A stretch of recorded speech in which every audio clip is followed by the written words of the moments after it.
Night moved slowly through the foggy streets of London. The flickering light of gas lamps cast long shadows on the pavements, while the stone walls whispered mysterious secrets of the past. The sound of carriage wheels blended into a hum that drowned out the city's crowd, as music and laughter rising from aristocratic houses filled the night air. That evening, London was woven not only with stone and fog, but with splendor and enchantment. In the heart of the city, amid the crystal chandeliers of the ballrooms, the glittering gowns, and the lavish conversations, there was but one face upon which all eyes were fixed: Dorian Gray. Still in his early 20s, with smooth skin, a sharply defined jawline, and questioning, deep eyes, he radiated light to those around him. He was not merely a handsome young man, but almost a flawless creation of nature itself. When people looked upon him, they felt, deep within, both admiration and envy. Yet this beauty was as vulnerable as fragile glass. And very soon, the course of his life would be altered in a way from which there was no return. From the outside, Dorian's life appeared flawless. Born into a distinguished family, his childhood had unfolded in comfort and beauty. Every corner of his world was polished, from the grand halls of his family estate to the carefully curated circles of society that surrounded him. He moved through life with the ease of someone who had never known true hardship, his days woven with privilege and admiration. To those who observed him, it seemed as though fate itself had chosen Dorian for a path untouched by shadows. But behind this splendor lay a profound loneliness. He had lost his mother at a young age. His father was a distant man, buried in his work. For Dorian, the vast halls and sprawling gardens of the house were at times a refuge, and at other times a prison. The silence of the estate often echoed louder than any voice, pressing on him with an invisible weight. He longed for warmth, for presence, yet found only the cold rituals of aristocratic life. In that emptiness, his imagination became both his shield and his companion. By day he wandered through the parks, filling himself with the vibrant colors of nature. By night he withdrew into the deepest corners of his imagination. His inner world was filled not only with beauty, but with mystery as well. The chirping of birds among the trees whispered to him the subtleties of life, while beneath the moonlight his mind opened to distant realms. At times, the dreams he created blurred the sharp edges of reality, granting him a rare peace. This rich realm of imagination was not a void feeding Dorian's loneliness, but a hidden power that sustained his soul. Perhaps for this reason there was always an unfilled void in his soul. This young man, nourished by the praises of others, had begun to question his own existence and set out on an unknown journey to understand who he truly was. Each compliment lit a brief spark within him, only to leave behind a greater darkness. Every time he looked in the mirror, the beauty reflected in his face could not mask the restlessness within. This contradiction drove him into an endless search, both against himself and against the world. The turning point of Dorian's life came with his encounter with the renowned painter Basil Hallward. Basil was one of the most gifted artists in London. For him, art was not merely an aesthetic expression, but the deepest mirror of the soul. The moment he saw Dorian, he was captivated. In the young man's face there was not only beauty, but also innocence and purity. To Basil, Dorian was the highest summit art could ever reach. Their first encounter in the studio resembled two souls discovering one another. The room was filled with the scent of paint and canvases fractured by light. The colors taking shape at the tips of the brushes seemed to express what words could not, and silence became their language. In the artist's eyes, Dorian's presence had turned into the embodiment of inspiration itself. That moment was far more than an ordinary introduction. It carried the subtle touch of destiny, a beginning woven with unseen threads of fate. As the days passed and the portrait was completed, the work that emerged was not merely a painting, but a sacred reflection of Dorian's soul. The gaze on the canvas appeared more vivid, more enchanting than reality itself. It was as if every stroke of the brush had unveiled the secrets hidden within Dorian's heart. All who stood before the piece witnessed not just beauty, but something akin to an untouchable truth. Thus, the portrait became for Dorian not only an object of admiration, but also a mysterious mirror of his very existence. Yet, fate placed another name in Dorian's path: Lord Henry Wotton. A close friend of Basil, Henry was a man renowned for his wit, his ironic remarks, and his philosophy of a life devoted to pleasure.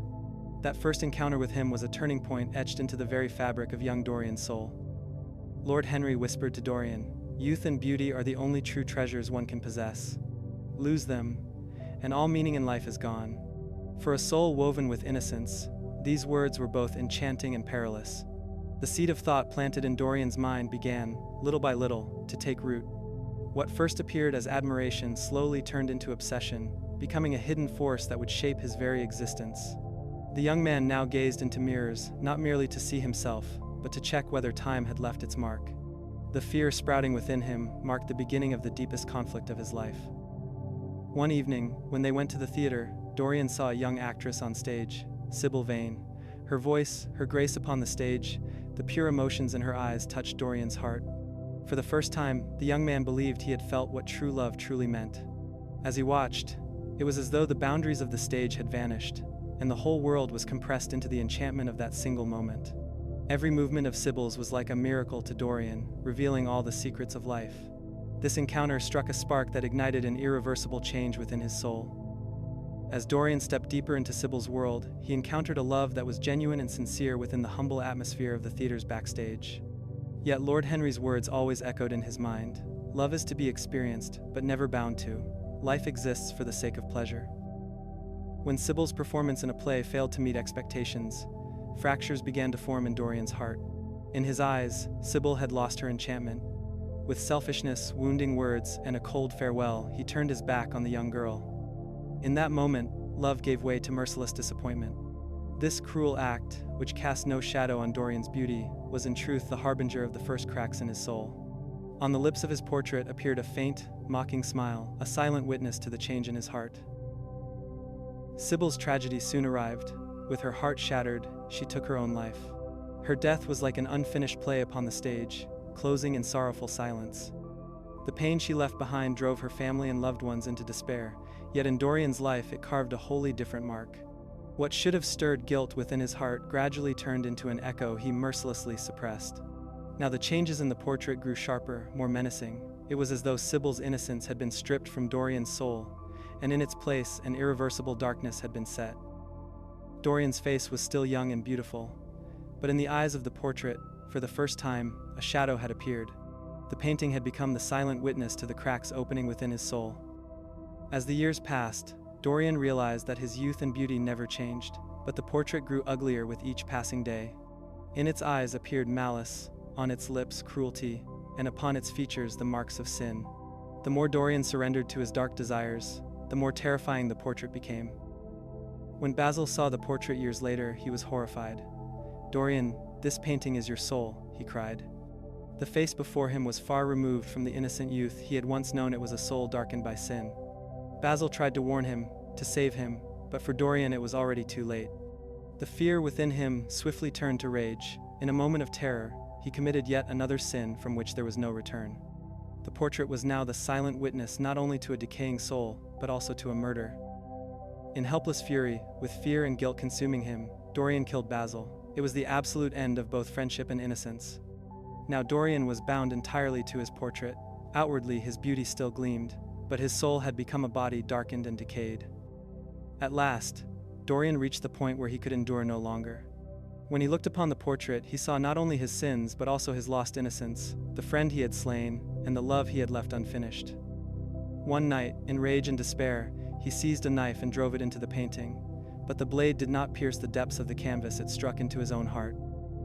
When the servants entered, they found on the floor the lifeless body of an old, hideous man, his face unrecognizable. Yet upon the wall, the portrait shone with the purity and youth of its very first day.